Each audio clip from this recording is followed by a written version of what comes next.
Vous êtes le directeur du pôle gestion fiscale à la direction régionale des finances publiques de Bourgogne-Franche-Comté. Et à partir du 1er janvier 2019, l'impôt sur le revenu sera prélevé à la source par l'employeur au même titre que les cotisations sociales. Quels sont les revenus qui sont concernés? Comment ça va se passer? Vous allez tout nous expliquer?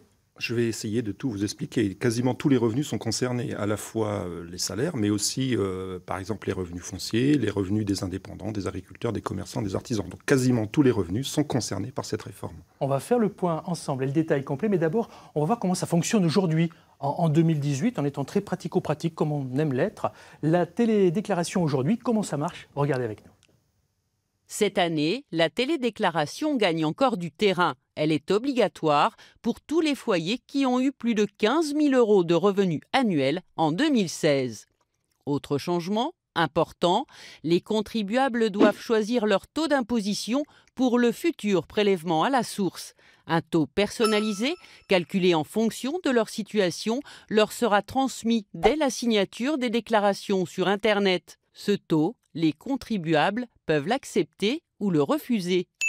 Pour lui préférer un taux individualisé, s'ils sont pacsés ou mariés, et qu'il y a de grosses disparités de revenus entre les deux conjoints. Si les contribuables ne veulent pas transmettre leur taux d'imposition réel à leur employeur, ils pourront opter pour un taux neutre, basé sur les seuls revenus d'activité. Ce taux ne tiendra pas compte des situations familiales ou des revenus complémentaires.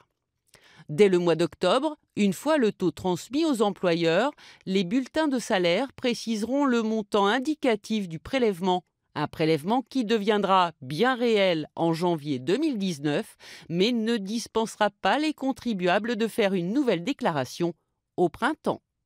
Très important, contrairement aux idées reçues, Étienne Lepage, il faudra quand même remplir une déclaration de revenus. Tout à fait. Chaque année, en 2019, en 2020, les années suivantes, il devra toujours y avoir une déclaration de revenus. Je reviens sur l'aspect pratico-pratique. Comment ça va se passer pour nous concrètement au 1er janvier 2019 ? Ça va se passer de manière très simple. En fait, c'est l'administration fiscale qui transmet un taux à l'employeur ou au collecteur de revenus, et cet employeur ou ce collecteur de revenus va appliquer ce taux aux revenus versés. Donc, par exemple, pour un employeur, au salaire net imposable. Est-ce que ça veut dire que mon employeur va tout savoir de ma vie privée selon le taux que je vais finalement déclarer ? Non, non, non, puisque avec un taux, il est quand même difficile de savoir en détail quels sont vos revenus, quel est votre patrimoine. En fait, 90% des foyers fiscaux français ont un taux entre 0 et 10%. Donc, à un taux donné peut correspondre de multiples situations. Alors, il y a des frontaliers peut-être qui nous écoutent, qui travaillent en Suisse et qui se posent la question, est-ce que sur la fiche de paye suisse, ils vont avoir finalement le prélèvement à la source comme on pourrait l'avoir nous les salariés français ? Alors non, sur la fiche de paye suisse, il n'y aura pas le prélèvement à la source parce que voilà, la France ne peut pas imposer à la Suisse ce système. En revanche, pour ces frontaliers qui payent l'impôt en France, il y aura ce qu'on appelle un acompte contemporain, c'est-à-dire l'administration vient prélever directement sur le compte bancaire du redevable le montant de l'impôt. Si j'ai plusieurs employeurs, prenons un exemple concret, je sais que Muriel Arcos va très souvent faire des gâteaux à droite et à gauche, n'est-ce pas? Donc ça sous-entend quelques fiches de salaire éventuellement, oui. N'est-ce pas? Donc des lignes en moins, des sous en moins. Ça se passe comment dans ces cas-là?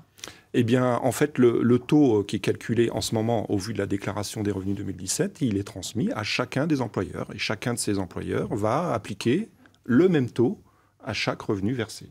Eh Muriel, tiens, je me resserre de vous, oui, si vous me le permettez, en tout bien, tout honneur. Vous êtes aussi en quelque sorte employeur de temps en temps. Oui. Vous-même, vous employez des personnes. Oui. Ça ne vous dérange pas finalement de faire le boulot des impôts parce que vous allez être obligé de remplir certaines choses. J'imagine que ça ne va pas être forcément automatique pour les employeurs. Moi, je paye des comptables pour ça. Nous, ça fait travailler les comptables, c'est très, très bien. En fait, l'administration fiscale reste l'interlocuteur unique des redevables. Donc, déjà, pour l'employeur, dès qu'il y a une question ou une interrogation, c'est vraiment l'administration fiscale qui doit rester l'interlocuteur unique et qui est là pour répondre à toutes les questions. Donc, en principe, il n'y a pas beaucoup de questions à se poser sur le prélèvement à la source. Si je suis retraité, ça se passe comment ?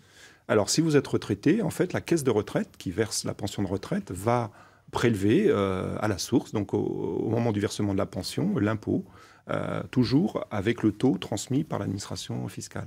Alors, Alain Cartier va nous dire qu'il y a des changements sur les fréquences TNT. Je reviens sur ma fiche déclaration de revenus 2018, donc payée en 2019. On est d'accord, puisqu'il y a toujours un an de décalage. Oui. On remplira toujours cette fameuse déclaration de revenus, contrairement aux idées reçues, parce qu'on entend beaucoup dire « j'ai plus de papier à remplir ». Ça, c'est faux. Je reviens là-dessus. Il y a beaucoup de changements. Si j'ai des changements en cours d'année, ça se passe comment? Imaginons que je sois au chômage pour X ou Y raison, que je change d'employeur, que j'ai un nouveau job, etc. Alors, c'est tout l'intérêt de cette réforme, c'est-à-dire qu'à partir de janvier 2019, tout changement de situation sera pris en compte quasiment en temps réel. Donc, l'impôt va s'adapter à votre changement de situation, à votre vie. S'il y a une baisse de revenus, s'il y a un changement de situation familiale, aussitôt, l'impôt sera revu et ajusté en conséquence. Donc, c'est vraiment l'intérêt de la réforme, alors que jusqu'à présent, vous payez sur des revenus perçus l'année précédente. Donc avec un décalage et donc des phénomènes d'épargne de précaution ou alors on est trop juste pour payer les impôts.